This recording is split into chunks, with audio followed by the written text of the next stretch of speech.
Bonjour tout le monde, alors j'ai voulu m'intéresser à un sujet qui m'intéresse beaucoup en fait et qui aiguise ma curiosité, c'est comment vont être encadrés et sécurisés en fait le grand virage de l'innovation technologique. Voilà, c'est avoir un retour d'information sur ce que pensent les autorités.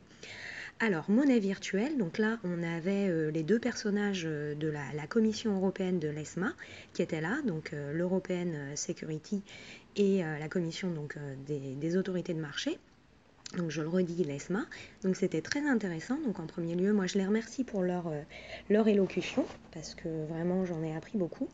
Et c'était très intéressant. Néanmoins, j'ai voulu également en fait donner un petit peu mon avis sur le sujet. Donc je l'ai fait en anglais et pour un peu plus de clarté, je vais également le faire en français, tout simplement. Alors, donc effectivement, eux, ils ont parlé de la gestion des risques et de l'anticipation de la gestion des risques au regard de ce virage d'innovation qui arrivait. Voilà, donc on a eu il y a quelques décennies le premier virage Internet qu'on a un peu manqué en France, faut l'avouer, qui a même créé des catastrophes au niveau des réseaux sociaux, puisqu'on a eu beaucoup de suicides de jeunes. Hein. Donc comme quoi une gestion des risques bien anticipée est importante pour les citoyens. Donc je reviens sur ce sujet. Donc on est face à une deuxième révolution technologique avec, je dirais cette fois-ci, une amplitude peut-être même beaucoup plus importante, puisque là, on va complètement rupter et disrupter nos modes d'usage, de consommation, de pensée, notre justice, notre droit social, enfin, tout est en train d'être revu, même les emplois, le monde du travail. Donc je reviens à la gestion du risque. Là, dans ce cas de figure, ils ont parlé d'une gestion du risque liée à une attaque de cette blockchain. Voilà. Donc un risque qui viendrait de l'extérieur. Alors, selon moi, donc, si on se met à la place du consommateur et qu'on met le consommateur et le citoyen au cœur du système, si on réalise une analyse de risque, quel est le risque majeur auquel il est confronté, que ce soit dans le système dit innovant ou dans le système dit traditionnel? Donc selon moi, il est confronté à des risques potentiels majeurs. Qu'est-ce qu'on va considérer comme critère? Il faut bien des critères pour réaliser une analyse de risque. Le critère, pour moi, c'est le critère survie de l'espèce. Et je rajouterai un point au regard en fait de la Déclaration universelle des droits de l'homme, je dirais que c'est l'équité, la parité des libertés et des droits. Voilà, pour tous. Donc, comment est-ce qu'on va donner à l'opportunité de tout le monde de survivre? Et quels sont les risques de survivre pour toutes les gens, les personnes de manière équitable?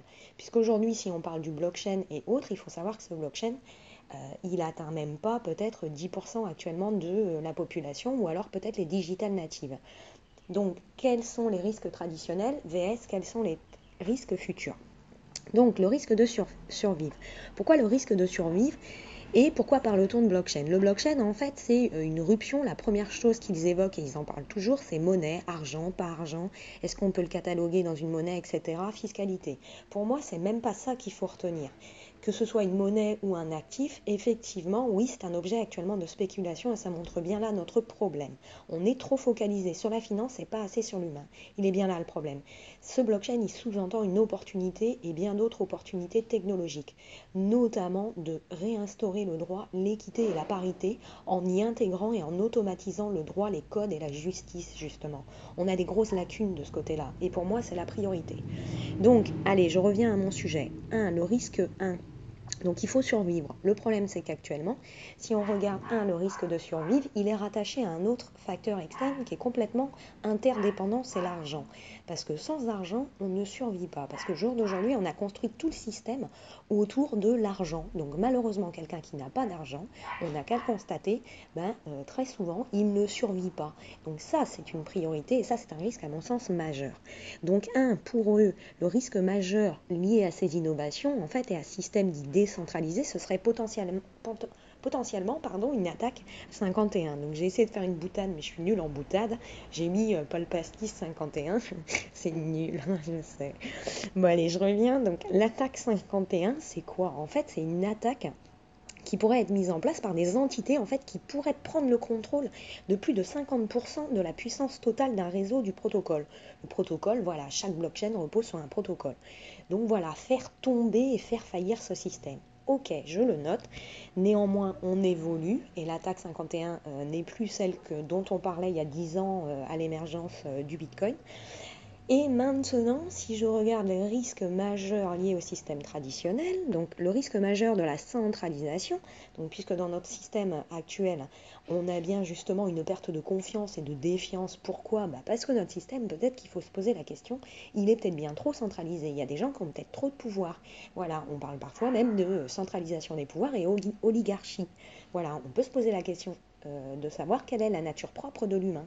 Voilà, vous n'avez qu'à regarder un enfant, si vous donnez beaucoup à un enfant, plus vous lui en donnez, plus il en veut. Donc est-ce que quand on grandit, on est bien différent de quand on est enfant? Je ne sais pas. La problématique est peut-être la même. Est-ce que l'homme est un loup pour l'homme? Est-ce que l'homme peut s'avérer dangereux?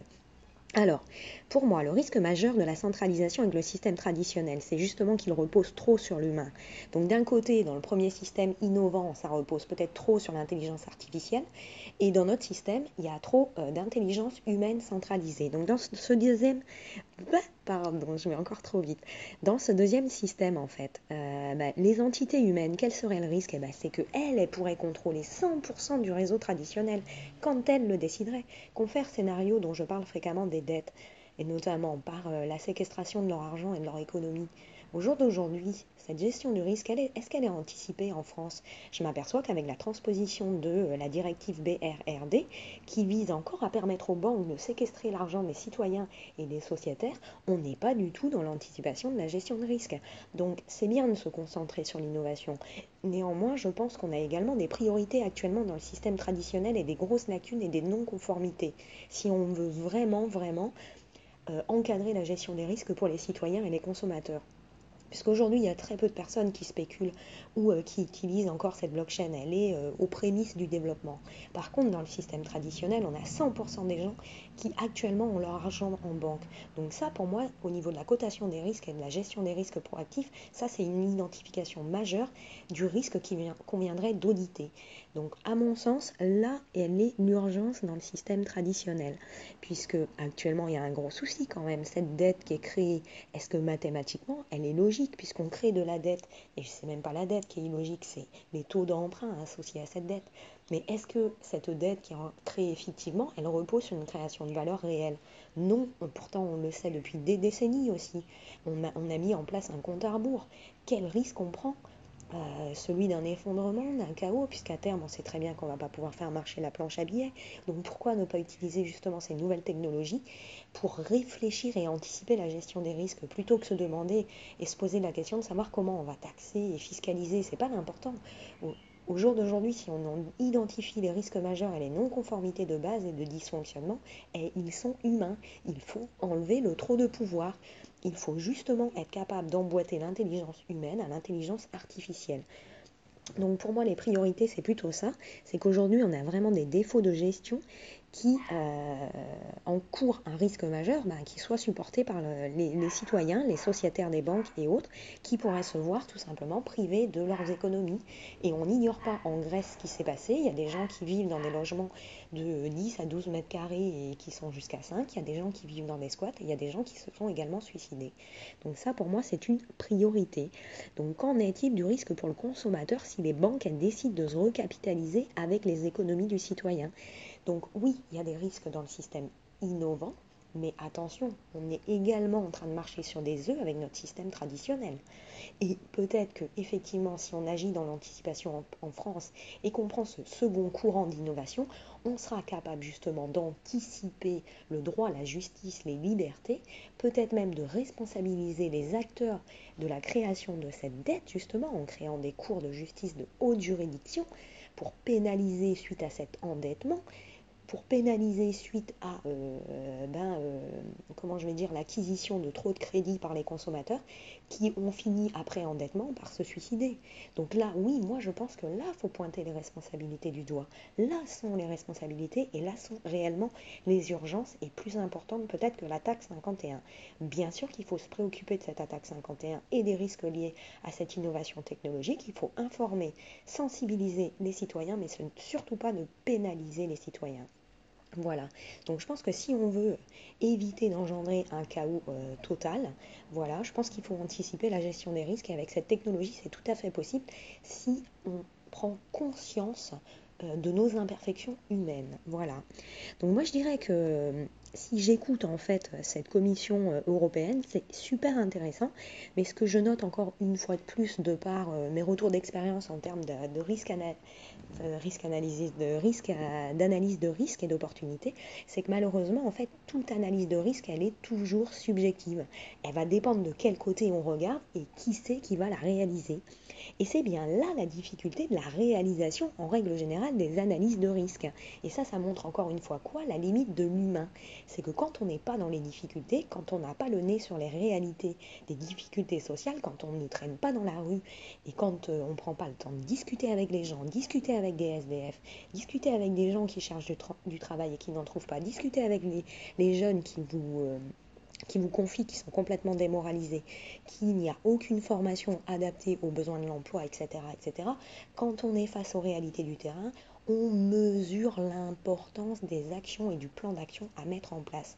Donc oui, aujourd'hui, il y a une déclaration universelle des droits de l'homme, des libertés, et également, je réinsiste, pour les enfants, donc ça c'est la priorité, et il convient d'intégrer tous ces données de droits et de liberté dans la blockchain pour en faire une blockchain automatique de la justice proactive, plus efficiente, afin d'éviter que les lenteurs de la justice ne prennent 4, 5 à 6 ans et en plus de ça participent à plonger les gens dans des situations de précarité ou voire même à décourager les gens qui ne souhaitent absolument plus se défendre, voire même des gens qui ne demandent même plus d'aide sociale tant il est difficile et fastidieux aujourd'hui de les demander.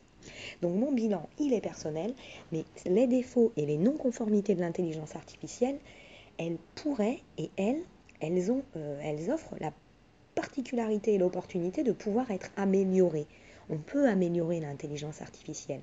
Moi, je dirais que l'intelligence humaine, elle est parfois limitée par un défaut qui repose sur le fait que certains humains ont un manque de volonté de prendre conscience des réalités, malgré parfois le manque d'équité, de parité, d'égalité, de liberté ou le non-respect et la non-application des droits de tous les êtres humains.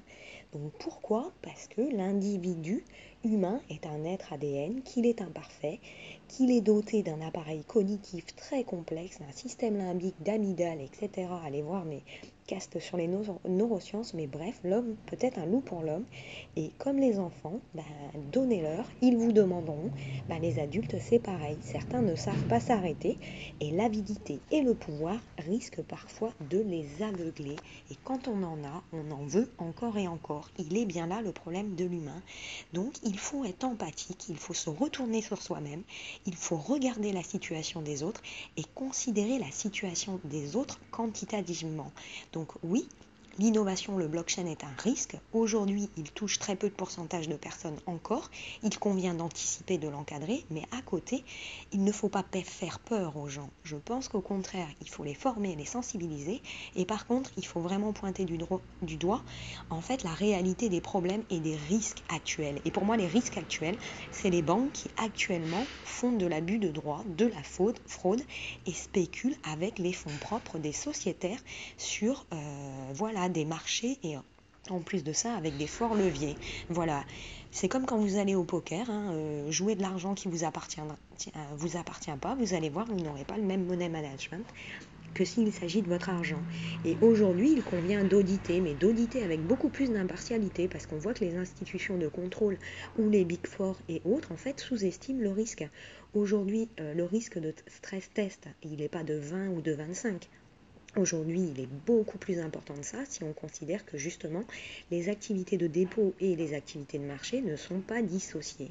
Et en plus de ça, on ne considère pas tous les produits et services toxiques qui sont mis en place par les banques. On ne considère pas également le risque pour le citoyen de se voir privé de son assurance vie ou voire même de ses économies, etc., etc. Donc oui, là, il est le risque parce que pour moi, le risque, il est majeur, il est humain et vital.